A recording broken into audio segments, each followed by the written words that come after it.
Okay, so we'll begin. Good evening, students, and welcome back to Roughbox, a learning companion. It's so nice on a Sunday evening to share my thoughts with you on this geography subject, which we know, is a very important subject because it belongs to the main, the main subjects that are there for ICSE Standard 10th. Right. Now, to just give you a little briefing, what we'll be doing during the crash course and how we'll be dealing with this entire crash course. Okay. Knowing that this is a session that is given to you so that you may understand the chapters much more better. Right. And please feel free whenever you have a doubt, you can raise your virtual hands and, you can ask me, clear your doubts, or you can also put it in the chat, which I'll be checking on a regular, time interval. So it becomes a more of an interactive class, and we, will try to explore the chapters much more better in regards to the second semester portion. Right. Also, a little information of about the Roughbox app. Like, if you want to subscribe all your subjects, the crash courses, so you can use a code that is given to us by Dr. Mitesh Gala, that is SST20. So you can give it to your friends. They'll get a straight away discount of 20%. Also, if you want to subscribe for PCMB, that is the physics, chemistry, uh, maths, biology. If you want to apply for that crash course also, you can apply, and that will also give you an 20% discount with the same code. And we are trying a level best that if you apply this code, the social studies, okay, that is history and geography, that cash course will be given free of cost to you. Right. So that's the deal that we have today on Sunday. For more enquiries, I will share my PPT with you in a PDF format, and also some notes will be sent to you with regards to this chapter. Now, according to our timetable, we had said we would begin with maths, right, with map. But today we are beginning with an very important chapter, because map will take us at least 2 classes according to your schedule that is sent to you. So today we are going to begin with a very important chapter, that is transport. Okay, so I'll share my screen with you.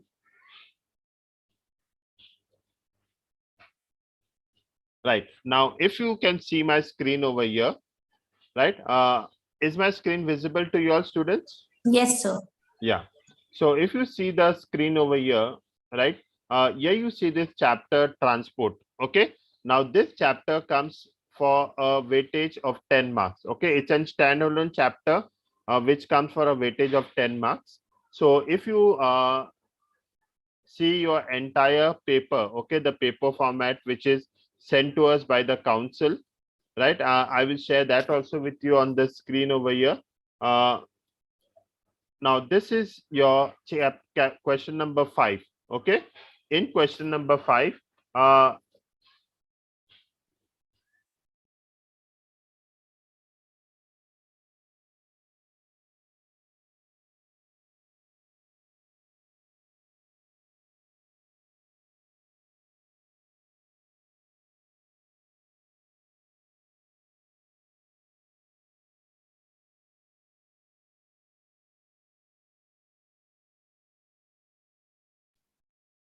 okay, so in this we basically get a question of 10 marks. That's a standalone chapter. Now with this, what happens is you get an advantage of scoring full 10 marks for yourself, right? So that's question number 5 in your entire in your question paper. So that is why we thought of doing this chapter for you, so that you are very clear with what chapters you have to study. Not only chapters with regards to the mineral based and agro based industries, but also with regards to the last 2 chapters that are standalone chapters, that is transport and waste management. Will be doing first with you. Then we'll begin with maps. That's a compulsory question, question number 1. So let's begin first with understanding this entire topic on transport. Okay, is my PPT visible to you all? Yes, sir. Yeah. So when I'm changing the PowerPoint, if you cannot see, right, if it's not visible to you, so please inform me, so it becomes easier. Now, what is your understanding about transport? Okay, if I ask you a basic question, what do you understand by transport? We are using it on a daily basis. Even though now schools are going to open, you're going to use transport. You may be going for holidays. So what is your understanding of transport? Anything, there are no wrong answers over here. Yes, Asta? So transport makes our work easy and in less time we can do.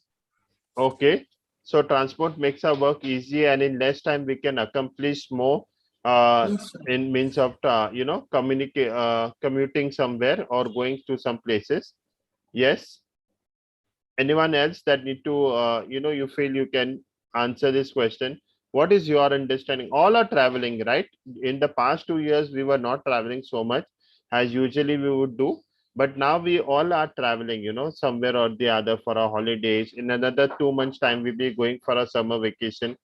So when you're talking about transport, okay, transport is nothing but it only makes traveling much more easier. That means from one place to move to another place, it is making things much more easier. It may be not only for human beings, right, but also for transportation of goods. Okay, from the agricultural activity to the finished goods, to the wholesale market, to the retail market, and right to the consumer, transportation plays a very important role. So today you see, with only with improvement in technology, right, transport also has taken leaps and bounds. So today we are not only using railways, the waterways, the road transport, we are also using airways to quite an extent. Okay, it's not only for the elite class that the airways are basically made, okay, discovered, but it is also for the common people that we see. So if in the examination, okay, you are asked and question, what is the need and importance of transport, right? So whatever I have explained right now, you can write those things over there, 4 to 5 points for the need and importance of transport.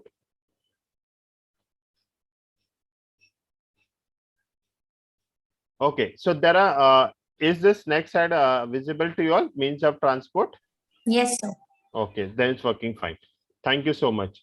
So when we are talking about means of transport, it's divided into three parts, that is land, then we have air, and we have water. Okay, and in land we have another two bifurcation, that is we have road transport, then we have the railways. In the air transport we have the national and we have the international. The national is basically even the domestic air transport comes into it. And in the water we have the inland water transport, and we have also have the oceanic water transport.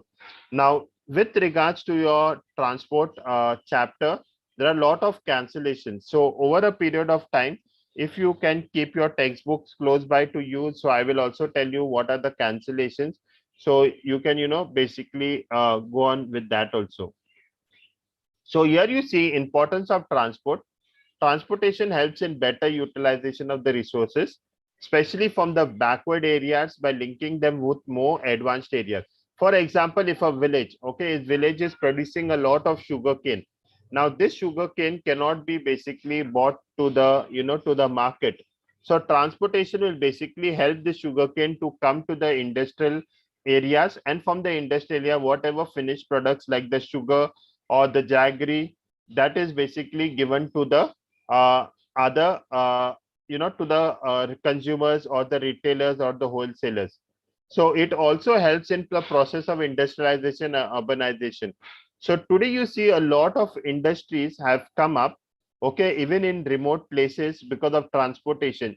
They know that there is transport available, and it plays a very important role. So it removes scarcity of goods during any crisis.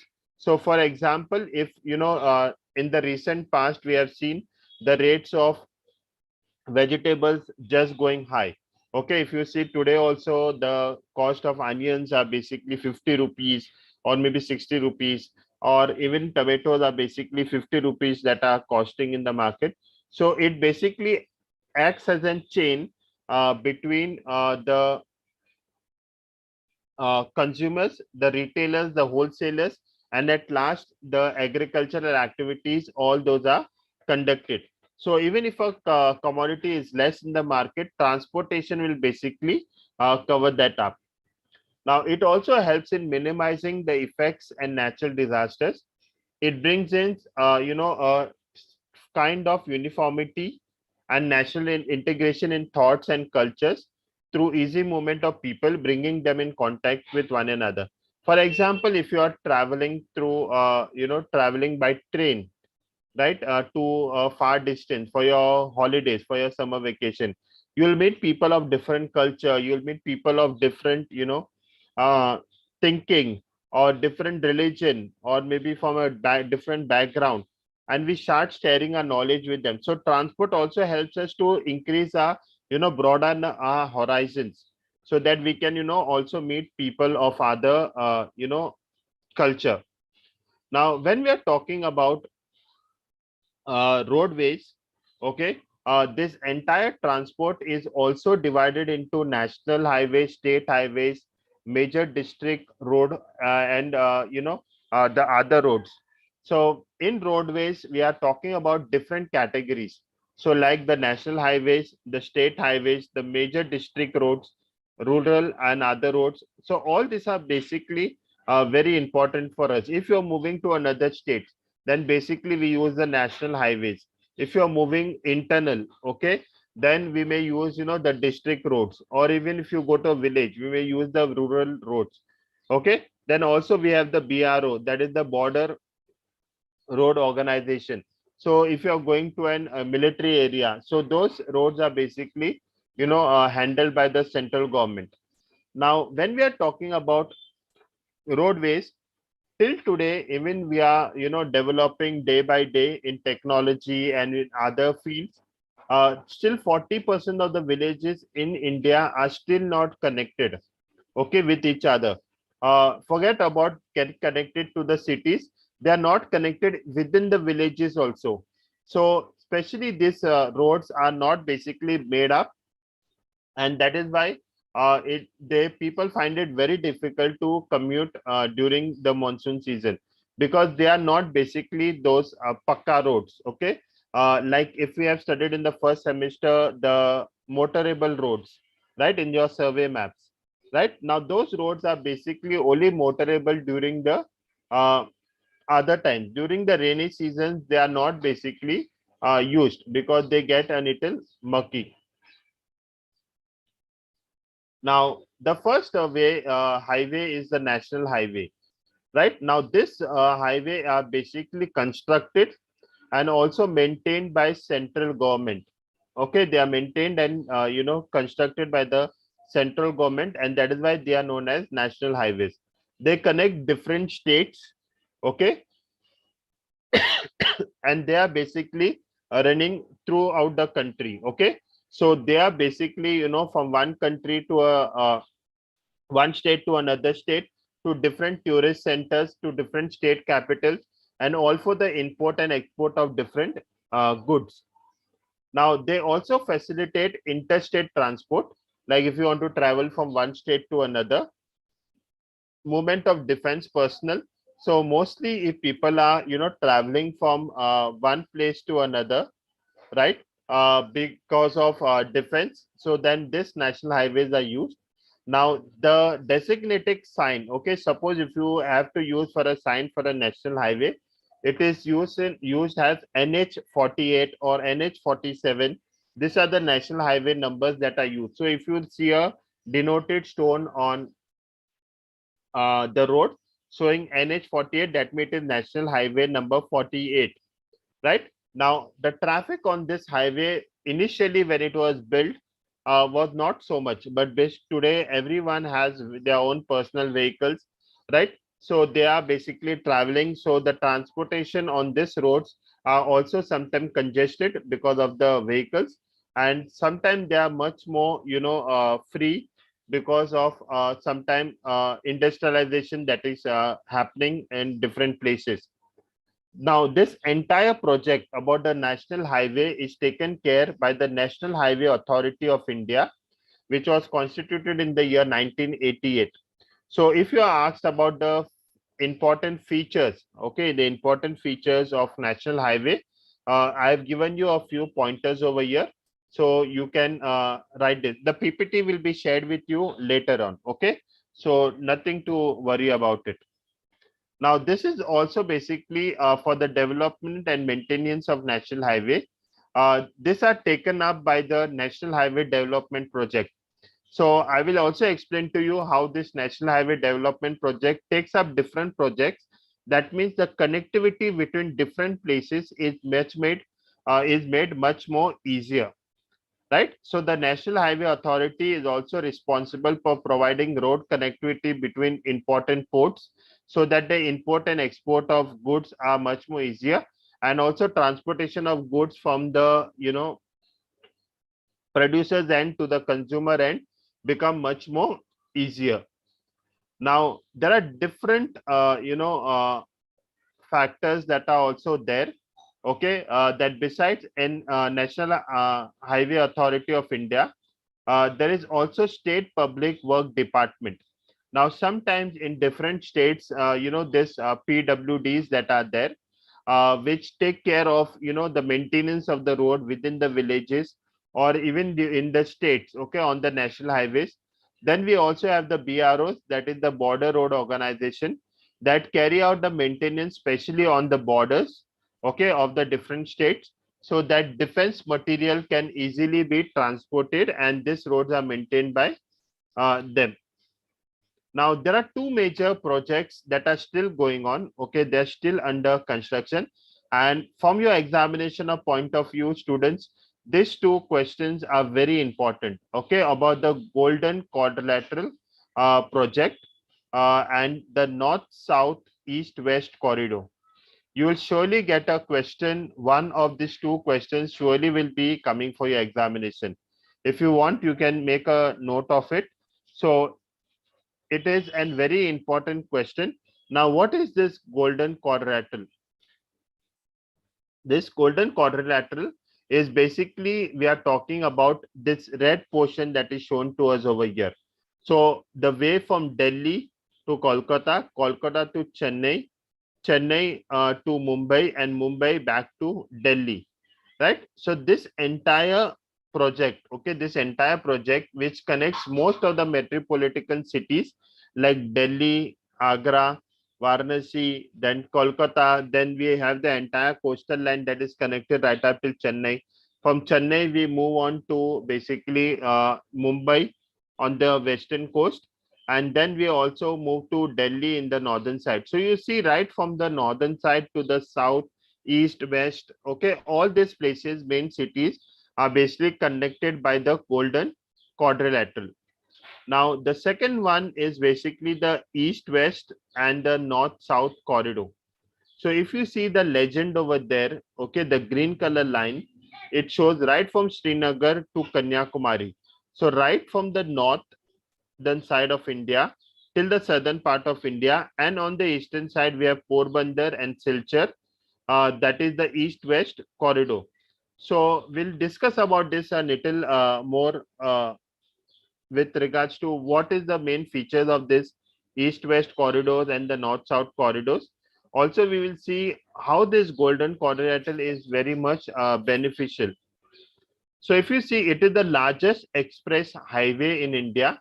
So when I'm using this word largest express highway, so I'm not using the word national highway, okay, it's an express highway. So in your textbook, if you go to see, there are a lot of national highways that are given to you, right? So this national highways are not part of your syllabus, only the topic national highway is there, okay.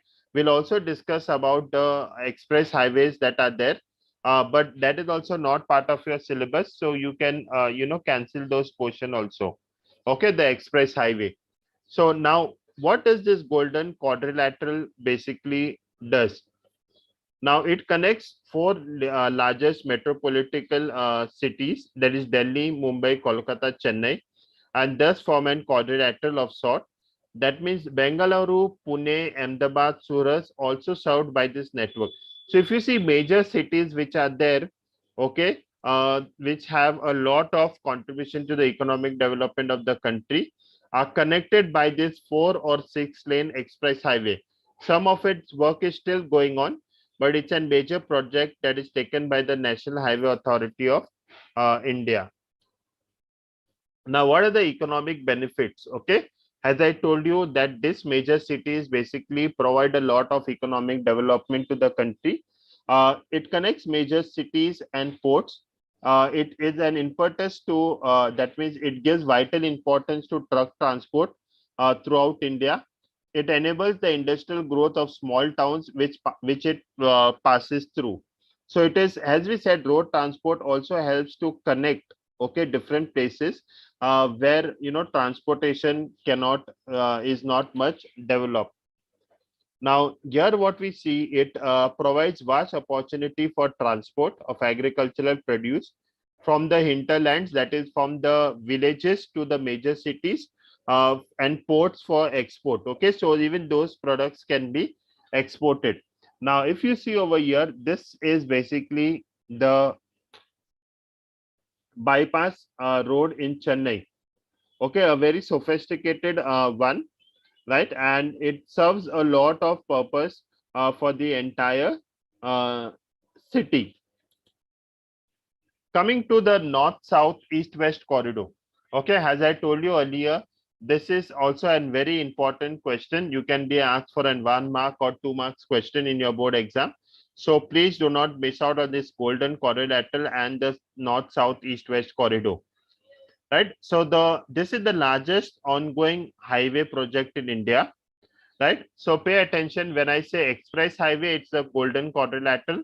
When I'm only using the word highway, that means it's a national highway that is connecting from one state to another state. Now, these are basically, it consists of 4 to 6 lane express highway connecting Srinagar, Kanyakumari, Porbandar, and Silchar. Right. So this is another express highway project that is taken, and it connects the northern part from Srinagar to Kanyakumari and from Porbandar to Silchar, and from the east to the west. Okay, so this east-west, north-south, east-west, north-south corridor and the golden corridor, very important questions in transport. Now, when we are talking about north-south corridor, if you want to give a little more information, so north-south corridor with connect Srinagar in Jammu Kashmir with Kanyakumari in Tamil Nadu. East-west corridor would connect Silchar in Assam with Port Town in Porbandar and in Gujarat. Right. So a little you can mention about the states where they basically connect. Now coming to the state highway. Now this the word itself will tell us it is maintained and constructed by the state government. Now this also contributes a lot. It connects different tourist centers, important towns and cities as well, national highways or state highways of the neighboring state.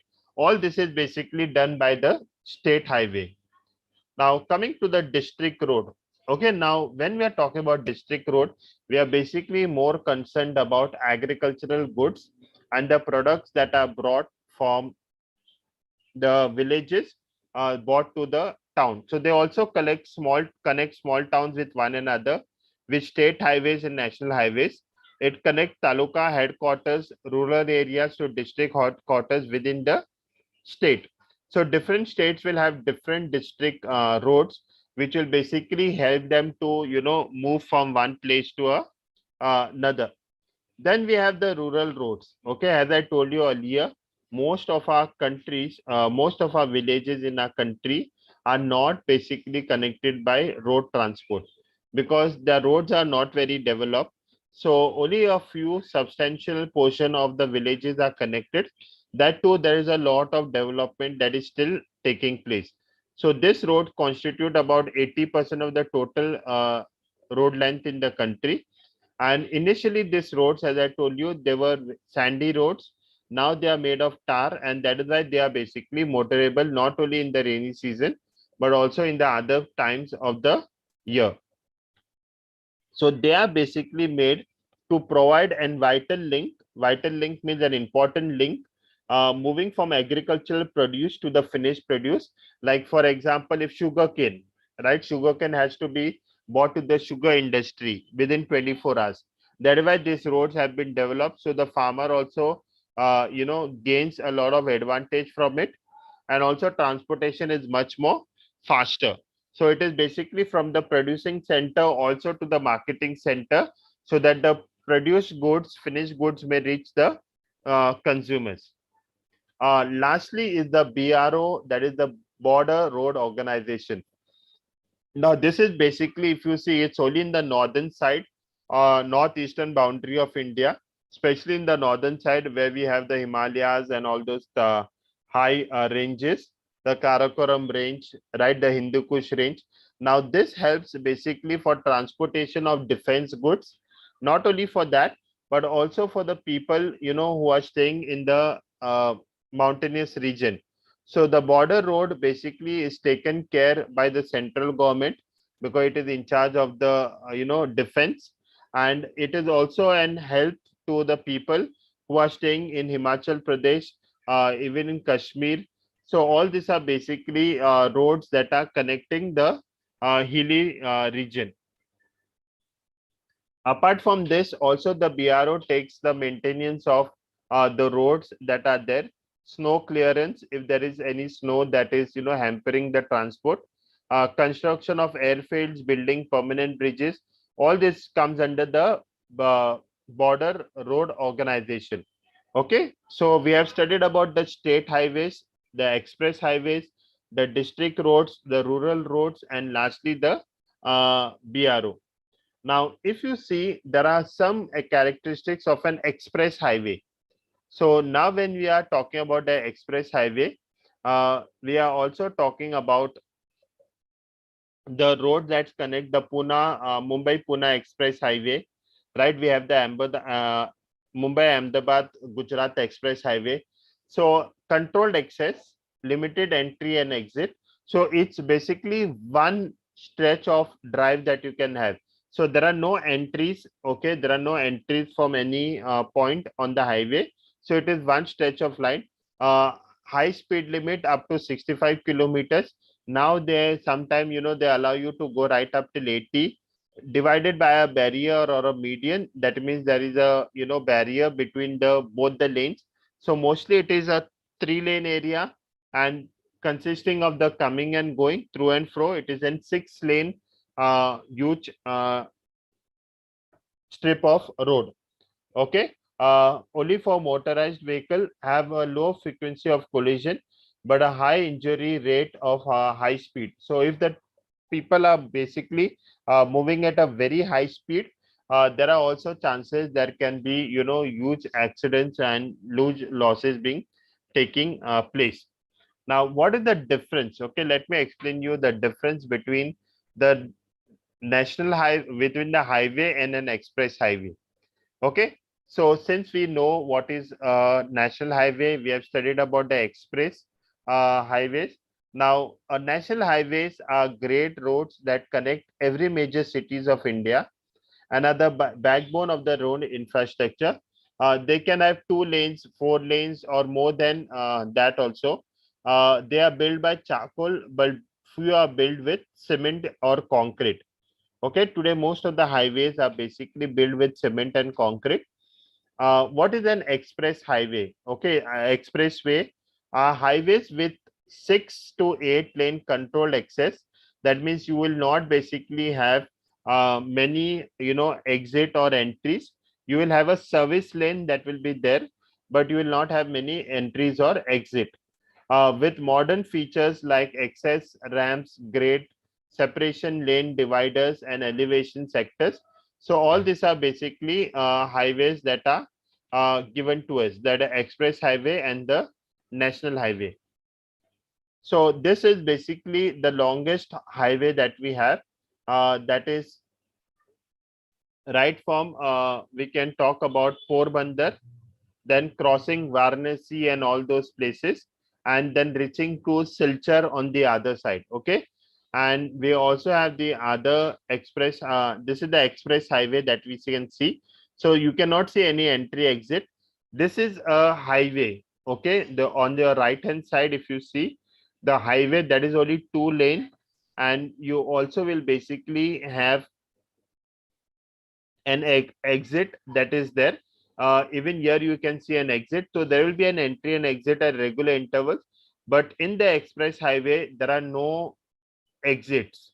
Okay, you can see that yellow line in the longest express highway of India. Can you see that yellow line over Yes, there? sir. Yeah, so that is basically the service road. So if you have to stop your vehicle, you want to take a break or something, you have to go inside that yellow line and then you can take a break. Okay, if your vehicle breaks down or something, then you put it over there. They have a lot of toll-free numbers. They will come and tow your vehicle and they will take it for the repairs. Now, what are the advantages of road transport? Okay, door-to-door transport, remote and high altitude areas. Okay, you can have road transport, provide connectivity to every village. Perishable goods can be transported, cheap to construct, supplements other modes of transport, link between road transport and basically the railways. Okay, so if you have to go to the airport also to travel through the airways, you have to use the road transport. Certain disadvantages. Okay, maintenance is poor. Sometimes not all roads are surfaced, not all roads are smooth. Sometimes there are multiple checkpoints. Toll gates become impediment for speed, so sometimes you have to stop at the long queues for the toll gates. Heavy transport leads to accidents and delays. So as I told you, even on the expressways, if there is an accident that takes place, it can cause a lot of damage. And inadequate capacity, lack of wayside amenities. So on the express highway, you will not have many of the shops or many of the things that are available for you. Any doubts with regards to your road transport that we have just completed? Any doubts that you all want to ask with regards to road transport?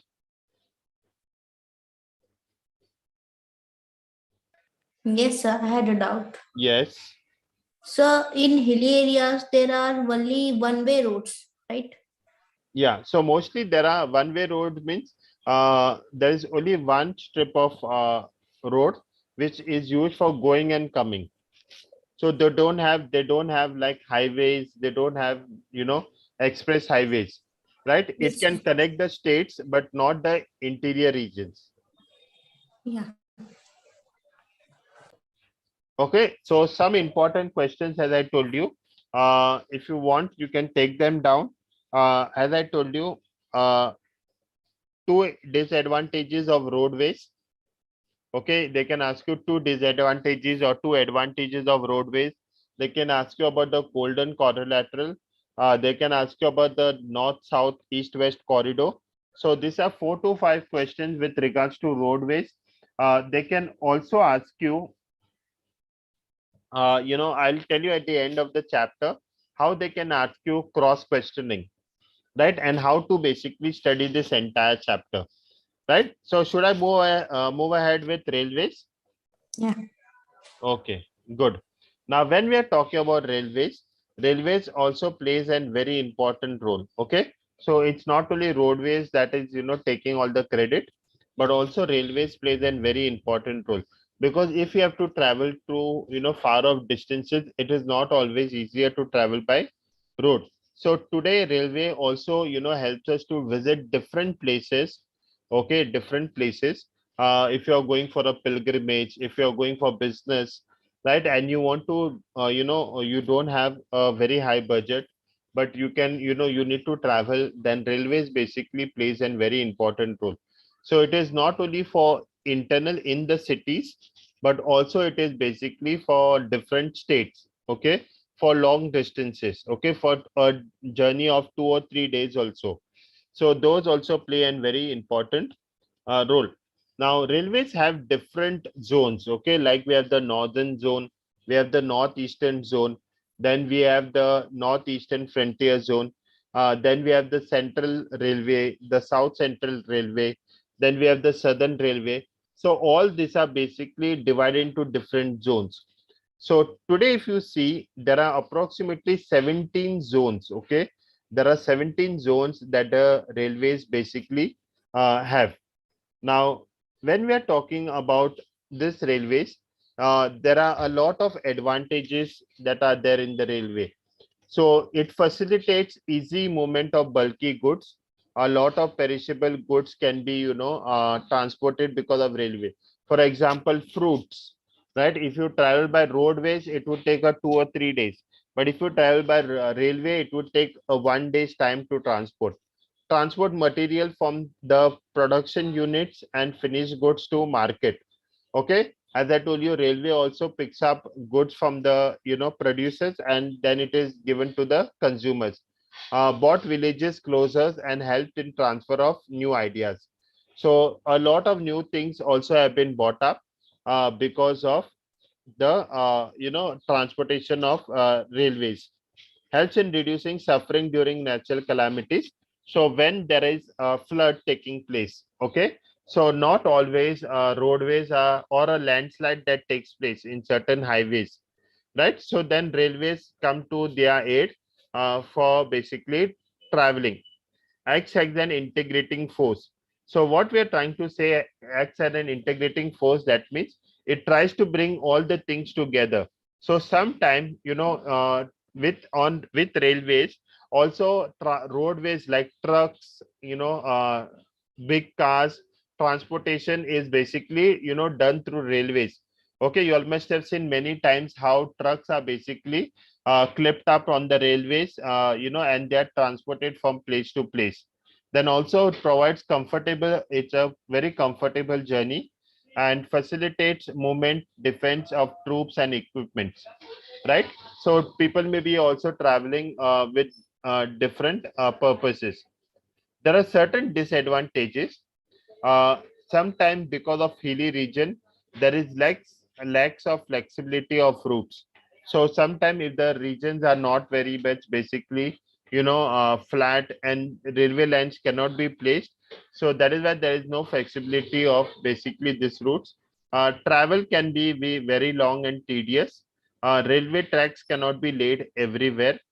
Then noise pollution and air pollution are caused because of railways, and trains cannot cross the ocean, right? So basically then we have to only use waterways. So that's the only disadvantages. Now there are different categories of railways.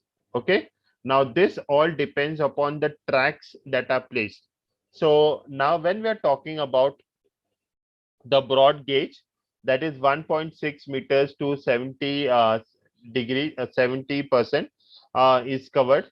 Now when we are talking about this, is basically we are talking about how railways can basically function. So most of our railways are basically broad gauge. Then we have the meter gauge that covers 23%, and there is the narrow gauge that is for the hilly region. So if you see, at Matheran and for the Uti and all those hilly region, we have the narrow gauge. So those are basically the very small, what we also call it the toy train. And meter gauge is basically for again for the other regions which are not very hilly, but they cannot, have transportation of goods by those trains. Right? They can have transportation of goods, but not very heavy goods that can be transported. Any doubts with regards to rail transport? Yes. Now, another few questions for you on rail transport is, they can ask you, any question with regards to 2 or 3 advantages of rail transport or disadvantages of rail transport, or they can ask you a question on, on broad gauge, meter gauge, and the narrow gauge. There are no questions as such asked, but just read through those portion. Clear? Now, sometimes they can also ask you a question. Uh, a well-developed transport network is also important for industrial growth, right? So here you can basically, mention about how rail transport is basically, helps in networking. It also not only connects, different states, but also different cities, but also different states. So that is how you can basically write this answer, right? Because of fast networking, play modes of transport is basically the railways. Now coming to the next transport, that is the air transport. Okay, now this air transport started in the year with the 10-kilometer airmail operation between Allahabad and Naini in the year 1911. Okay, so the Airport Authority of India, that is the AAI, basically takes care of all the air transport that takes place in India. So at present, India has both domestic and international airlines. They carry passengers from freight and mail. Okay, so air transport is not only basically for taking passengers from one place to another, but it also basically takes cargo. And we have, I'll show you a different companies that basically deals with all this facilities. So initially, when the Airport Authority of India came into existence, it was a merger of two basic authorities. One is the National Authority, Airport Authority, and the second one was International Airport Authority of India. So these two companies, authorities came together, and today what we have is the Airport Authority of India, that is the AAI, right? And it also has its air traffic services, that is the ATS services, the aeronautical communication services in the country. So each airport will have its own center from which they communicate to the pilot for the landing and taking off, for the runway which has to be used. All those are basically communicated with the ATS. Now, apart from the aircrafts that we also have the Pavan Hans. Okay, it was established in the year 1985.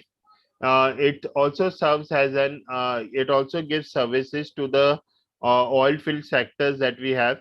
Operates in hilly areas, inaccessible areas, and especially it makes it very much efficient use during the natural calamities. So, if you have heard about at least 6 to 7 years back, it has flashed in the newspapers, it has flashed in the news when an entire family was stuck, an entire aircraft was stuck in the valley, and it was very difficult even for the military forces to enter those valley. That time Pavan Hans played a very important role. Many of the helicopters were given, and they could rescue a lot of people. Now, certain advantages, okay? It connects far-flung areas. That means it connects many areas because of transportation. Fastest mode of transport. It is comfortable, right? So, what journey you can travel in a train in 24 hours? You can in airways, you can complete it within 1.5 hours, less than that also. Aid during natural calamities. I just give an example how during natural calamities, airways comes to our aid. Emergency in rescue operations, beyond the topographic barrier. So sometimes where railways and roadways cannot reach, airways basically stretch out its hands to its rescue. So here we have also the disadvantages. Now, door-to-door connectivity, costly, dependence on weather conditions, runs on petroleum, it's a non-renewable source of energy, can carry small tonnage, has high freight charges. Now, if you see the disadvantages over here, students, very important for us to see that the petroleum cost, okay, the cost of petroleum is today is very high. So that is why the fuel that is used by the aircraft is 10 times more what do you say, purified, okay, and distilled than the petroleum that we use. So today, per liter cost of the petroleum used by the aircraft is somewhere approximately 1,500 to 1,700. So where we are paying only 94 or 100 rupees for the petrol, which also emits carbon. That petrol also emits carbon, but very fine, okay, very fine fumes that are left into the air, but and it does not create air pollution. So that is why the cost is very much high with regards to uh, air transport. Any questions that you will have with regards to air transport? Okay, and now with regards to air transport, if you see, you can be asked, yes, yes, Asta, So, why the air transports are so expensive?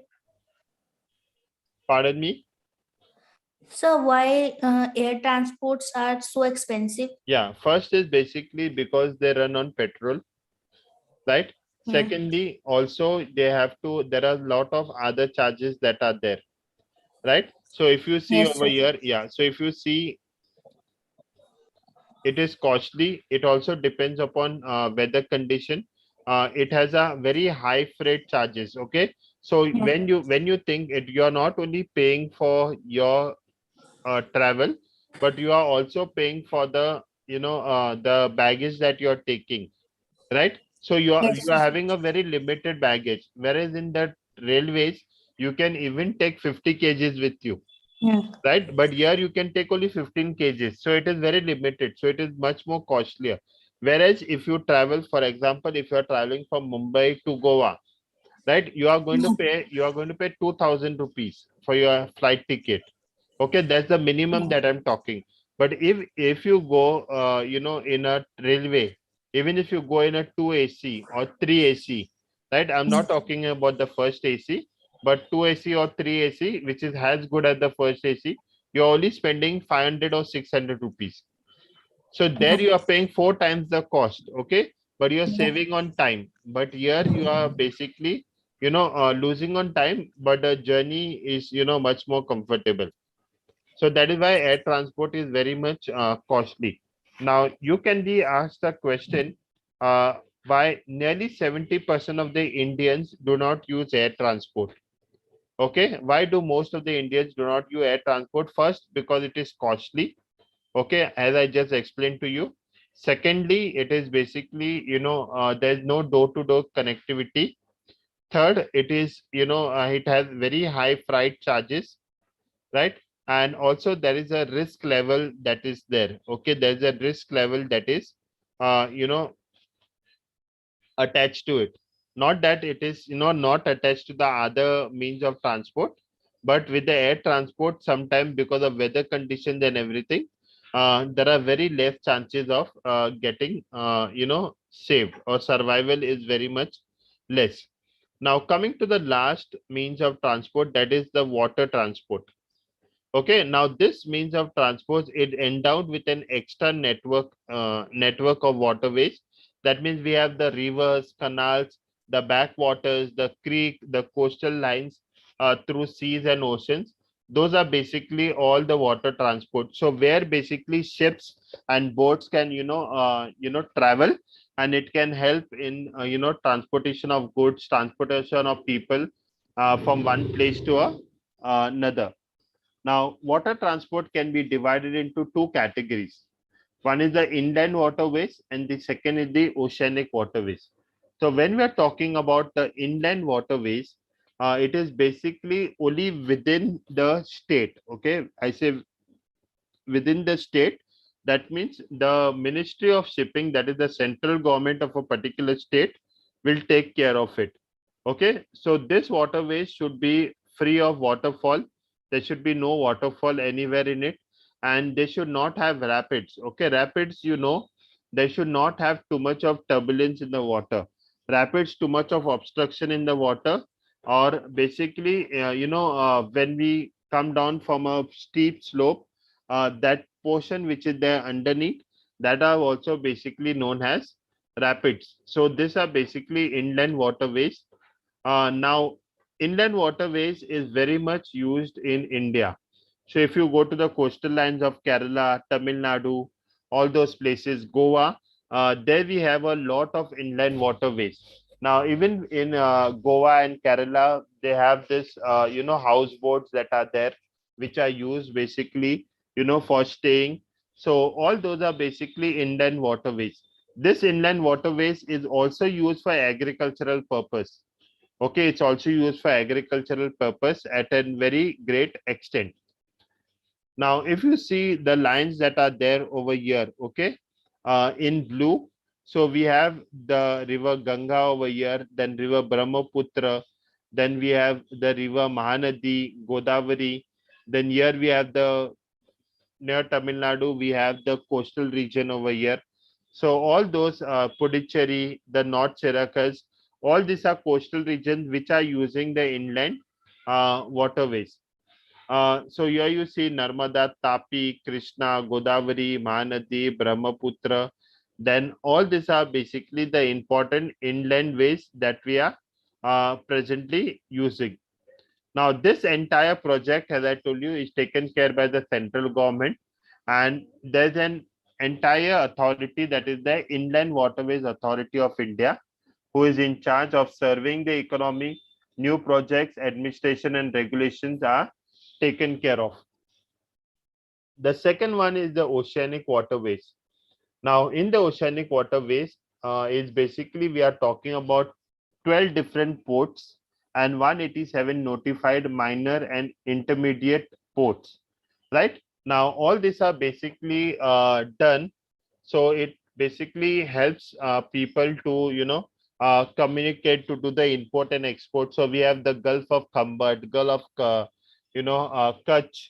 Then we have on the other side, we have the deltas that are there, right? So all these are basically, they help us to connect to the oceanic waterways, right? Now, students, if you see, this oceanic waterways also play a very important role, because they basically, connect to all the important parts of the country, the all the important parts of the ports in for import and export.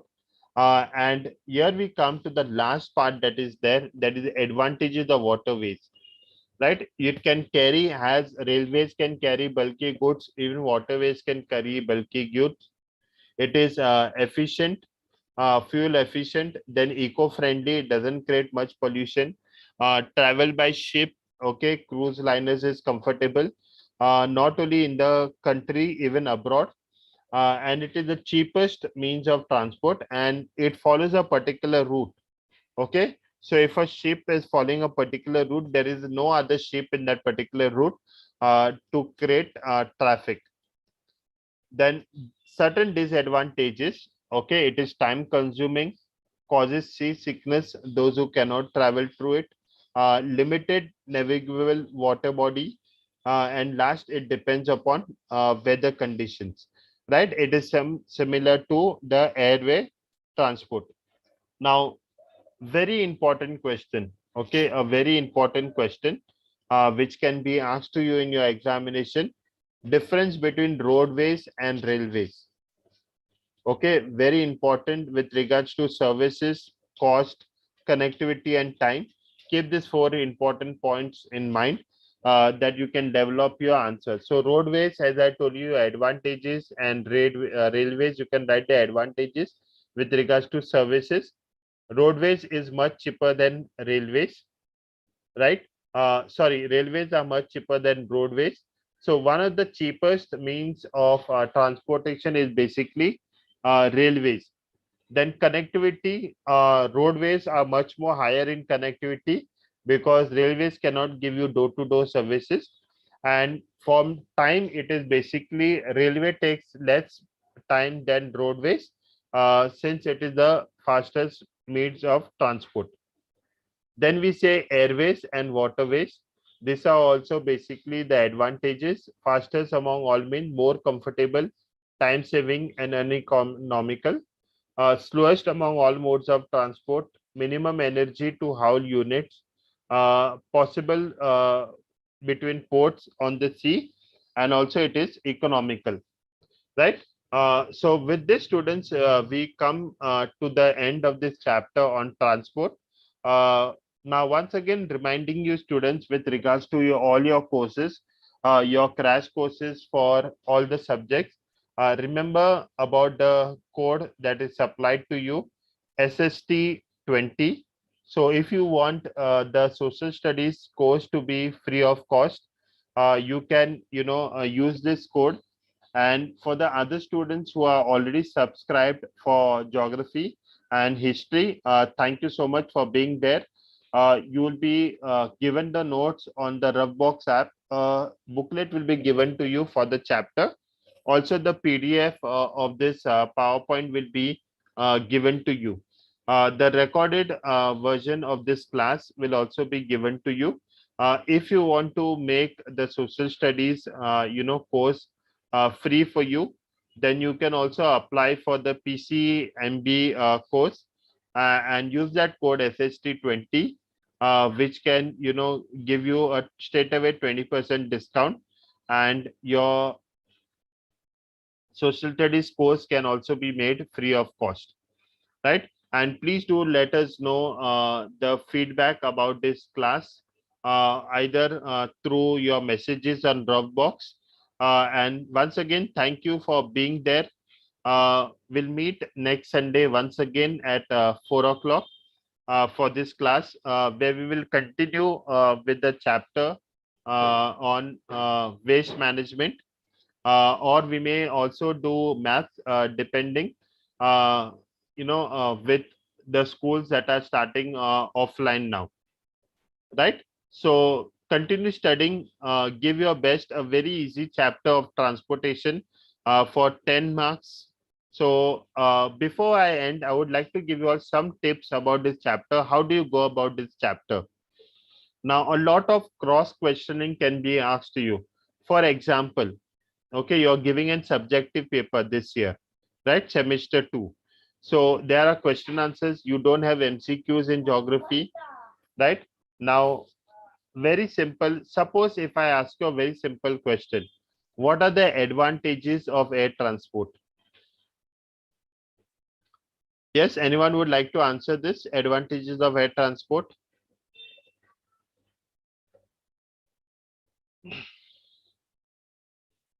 What are the advantages of air transport?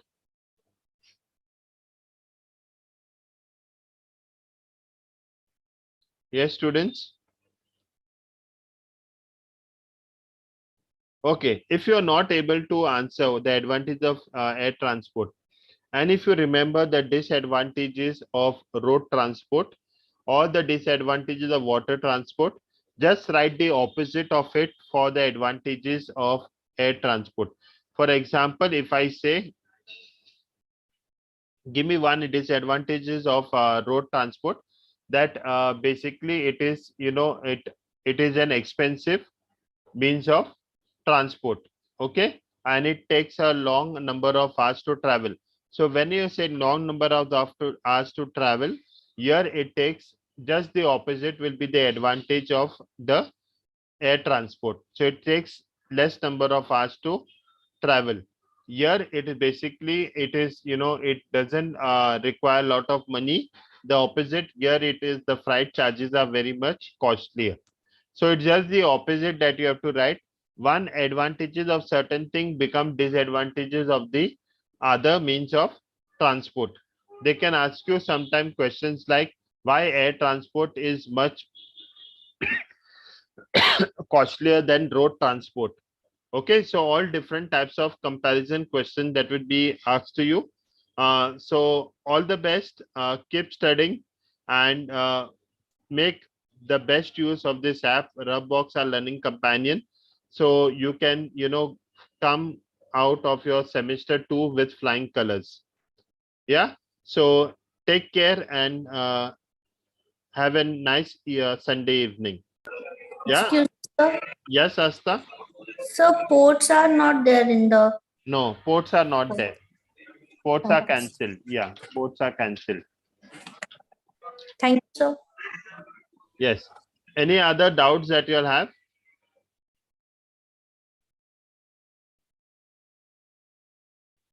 Okay. So I'll end the class. Okay. So you'll take care and keep studying, keep revising this chapter, because I said it's a standalone chapter for 10 marks, right? It's a standalone chapter for 10 marks. So please, study this chapter very well. Yeah. Chalo. Bye, students. Take care. Take care. God bless. Thank you, sir. Yes. Thank you, miss. Yes, miss.